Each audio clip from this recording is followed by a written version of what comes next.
महात्माओं को इस धराधाम पर भेजते हैं। संत महात्मा फकीर यहाँ पर आकर के जीवों को समझाने की कोशिश करते कि भाई वो परमात्मा है, वो आपको मिलेगा, जीते जी मिलेगा, इसी मनुष्य शरीर में मिलेगा, इसी मनुष्य शरीर के अंदर जाकर के परमात्मा से मिलने का वह एकमात्र दरवाजा है। उस दरवाजे का भेद केवल संतों महात्माओं को ही प्राप्त है। ये दुनिया के लोग, दुनिया की आवाम जनमानस भौतिकता के ज्ञान को पढ़ करके अहंकार में डूबे रहते हैं कि हमसे बड़ा कोई ज्ञानी नहीं। लेकिन उन बेचारों को नहीं मालूम कि जहां दुनिया का ज्ञान समाप्त होता है, उसी के सिर की चोटी से ये आध्यात्मवाद, आत्मा और परमात्मा का ये गूढ़ ज्ञान, रहस्य विज्ञान प्रारंभ होता। उस विज्ञान को पाने के लिए सबसे पहले यह जरूरी है कि पहले आप मानवतावादी बनो, मानव धर्म और मानव कर्म को अपनाओ। अरे मानव धर्म क्या है कि इंसान इंसान के काम आवे, एक दूसरे की निस्वार्थ भाव से सेवा करे, सत्य, दया, हिंसा, परोपकार आदि गुणों को अपने जीवन में उतार करके और किसी संत महात्मा की खोज करके उनके बताए हुए रास्ते पर चल करके मालिक की भक्ति करके अपनी जीवात्मा का कल्याण करा ले।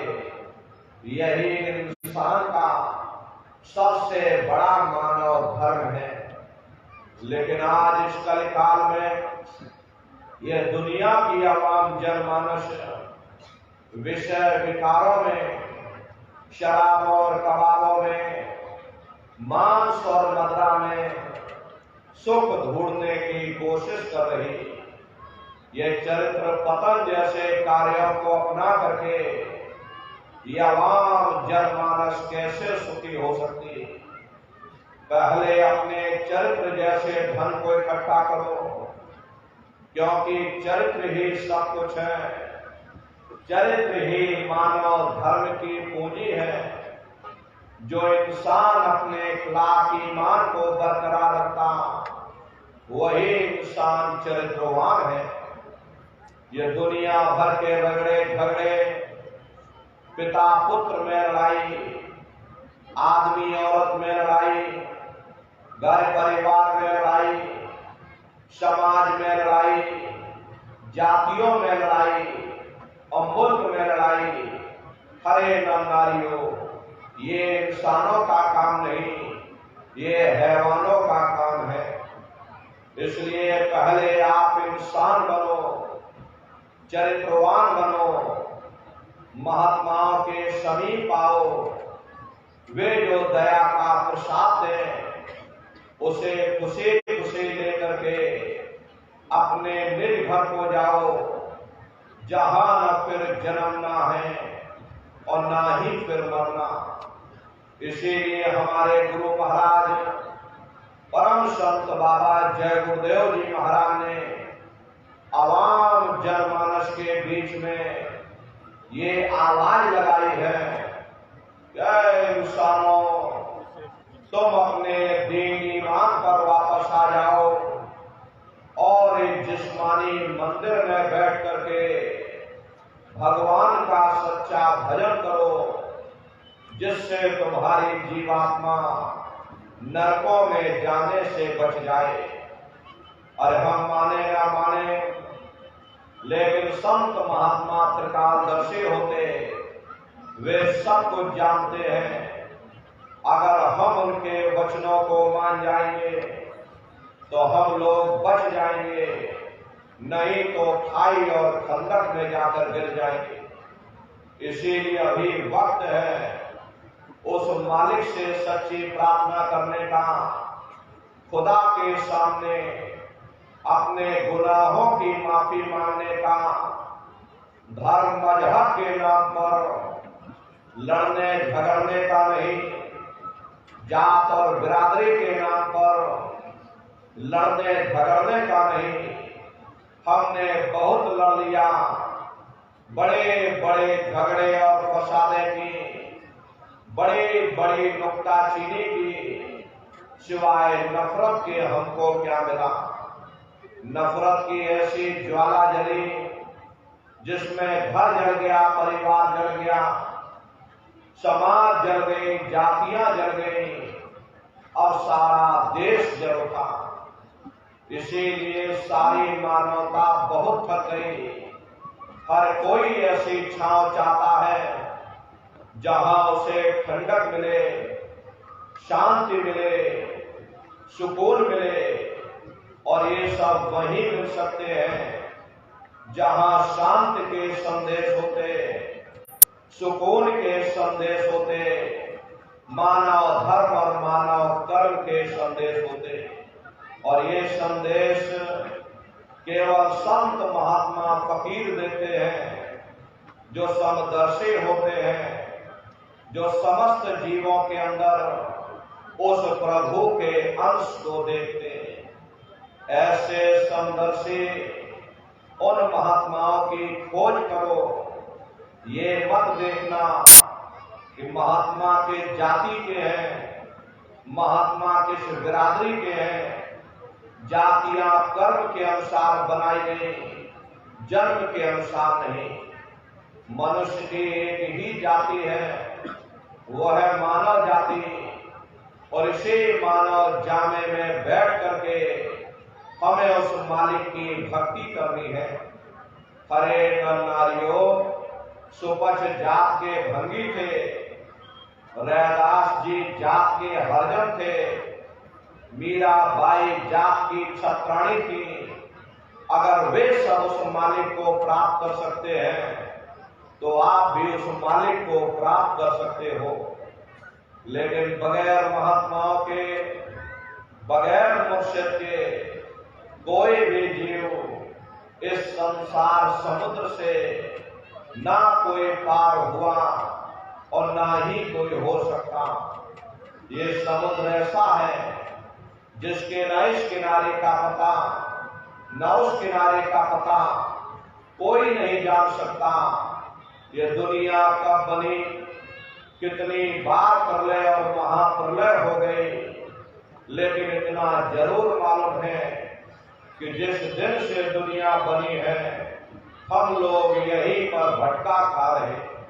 अगर इधर से हवा चली तो नैया हमारी उधर चली गई, और अगर उधर से हवा चल गई तो हमारी नैया डगमगाते हुए इधर चली गई। न जाने कितने युग और कल्प बीत गए, लेकिन हमारी ये नैया आज तक इस भव सागर से किनारे नहीं लगी। इसलिए नर नारियों, सौभाग्य से वक्त का इतना बड़ा वरदान आपको मिला, ये मानव तन आपको मिल गया। न जाने किस महात्मा की दया हो गई, न जाने कौन से जन्म जन्मांतरों के शुभ पुण्य कर्मोदय हो गए जो आपको ये मनुष्य शरीर मिल गया। अरे अब की बार मौका मिल गया है, समय रहते हुए अपनी जीवात्मा के कल्याण के लिए थोड़ा बहुत विचार करिएगा, वरना ये समय तुम्हारा निकलता चला जा रहा। मिले नरदेह तुमको, बनाओ काश कुछ अपना, पचो मत आए जग में, जानियो रैन का सुपना। खरे नर नारियों, जैसे रात में हम लोग स्वप्न देखते हैं, हालांकि उस समय पर हमें स्वप्न सच मालूम पड़ता, असली प्रतीत मालूम होता। लेकिन जब हम सुबह उठते हैं, जब हमारी आंखें खुलती हैं तब हमें होश आता कि नहीं भाई, हम तो स्वप्न देख रहे थे, ये सब भ्रम है। ठीक उसी प्रकार से ये दुनिया भी 10-20-100 साल का स्वप्न है। अब आप कहोगे हम जा रहे, परंतु प्रेमी भाई बहनों, ऐसा हरगिज नहीं है।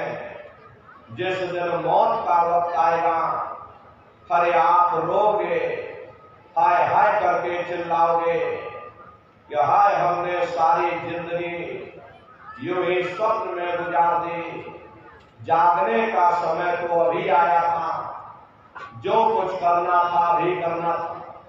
लेकिन प्रेमी भाई बहनों, अब पछताए होत क्या, जब चिड़िया चुग गई खेत।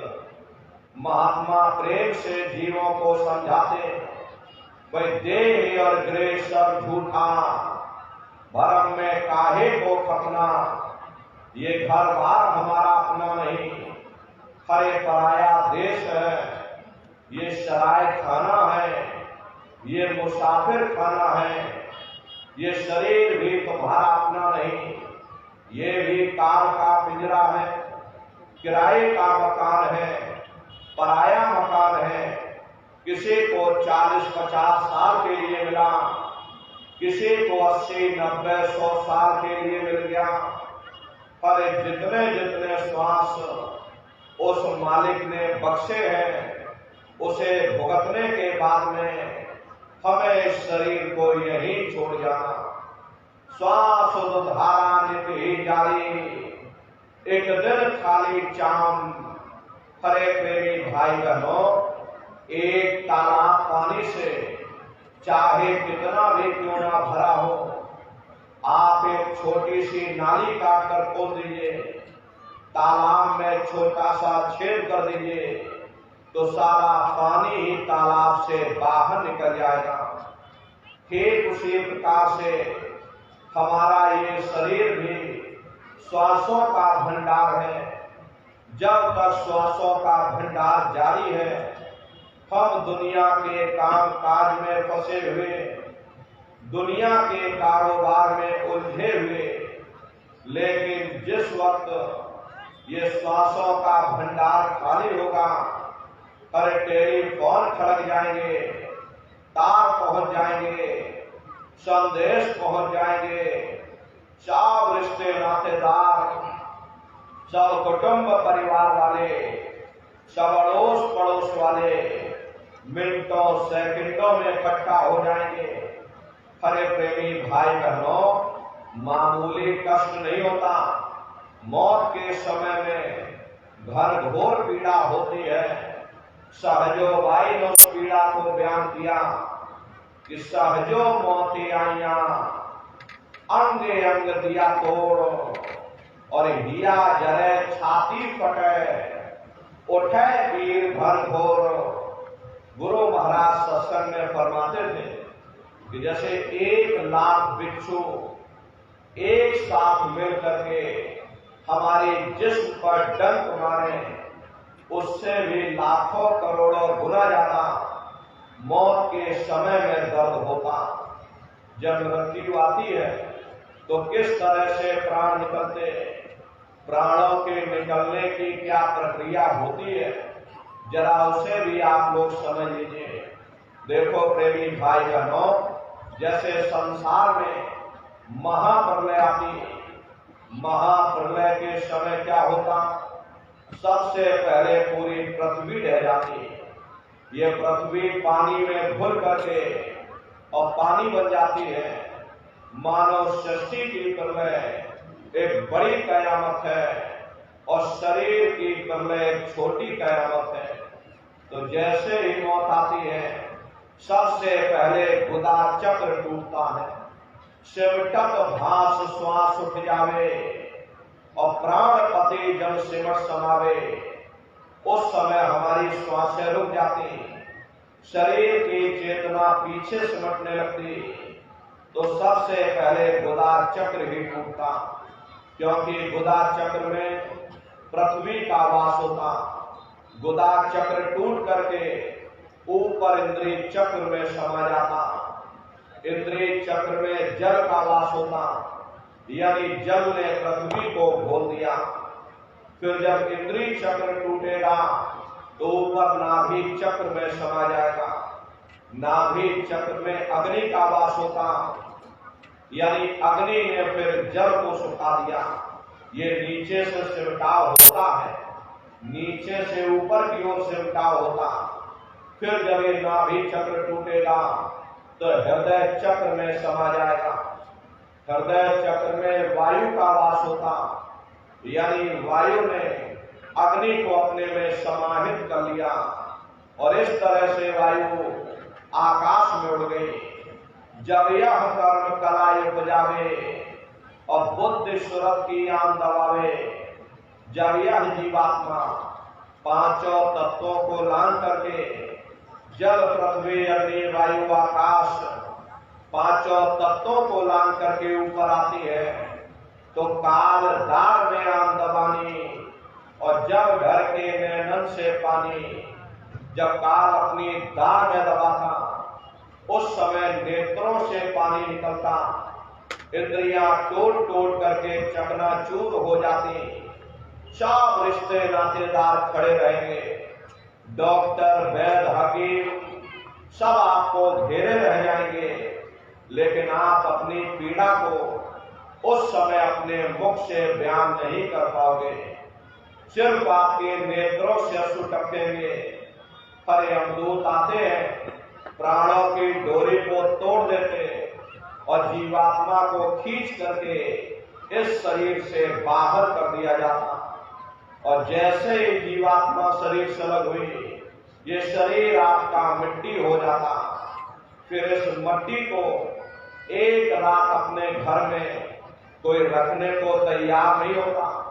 अरे आपके कितने भी सगे संबंधी क्यों ना हो, खास नात रिश्तेदार क्यों ना हो, लेकिन एक रात कोई घर में मिट्टी रखने के लिए तैयार नहीं हो। कहते भाई जल्दी करो जल्दी करो, अब इनकी शक्ल देखने में हमको डर लग रहा, जल्दी से बाजार से कफन खरीद के लाओ, जल्दी से लकड़ियां खरीद के लाओ, जल्दी से चिता तैयार करो, इनको घर में से जल्दी से उठा ले जाओ, वही शमशान भूमि पर जला देना।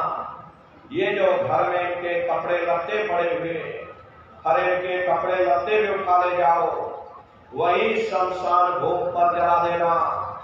जिस बिस्तर पर ये लेटे रहे ये बिस्तर भी अशुद्ध हो गया। अब इनकी छुई हुई चीज हमको घर में एक नहीं चाहिए, इसलिए इनका बिस्तर भी उठा ले जाओ, वही शमशान भूमि पर जला देना। लेकिन उसने कोई सोने की अंगूठी पहनी होगी, उसे धीरे से उतार कर जेब में रख लोगे, बस वही एक अशुद्ध नहीं होगा और बाकी सब अशुद्ध हो जाएगा। अरे महात्मा कहते हैं कि भाई कुटुंब परिवार मतलब का और बिना धन पास नहीं जाए। ये रिश्ते नातेदार, ये कुटुंब परिवार वाले, ये सब स्वार्थ के संगी साथी। अरे नारियों, आज तुम्हारी जेब में पैसा है तो सब जैसे तैसे तुमसे रिश्तेदारियां कायम कर लेंगे। आज जेब खाली हो जाए तो बेटा बाप को बाप कहने के लिए तैयार नहीं होता। आप रोज कचहरियों में मुकदमों का हाल देखते हो। यदि किसी पिता ने बंटवारा करते समय किसी एक बेटे को 1000 रुपया कम दे दिया या 1 बीघा जमीन कम दे दी तो बेटा बाप का दुश्मन बन जाता, उसे ले जाकर कचहरियों में खड़ा कर देता। अरे अपना यहाँ क्या है, ये स्वार्थ के संगी साथी, कोई तुमको याद करने वाला नहीं। 13 दिन बाद 13वीं मना दोगे, लड्डू पूड़ी पकवान बना करके खिला दोगे, फिर जाने वाले को कोई याद नहीं करता। अभी बूढ़े बुजुर्गों से पूछा जाए कि क्या तुमको तुम्हारे माँ बाप की याद आती है तो कहेंगे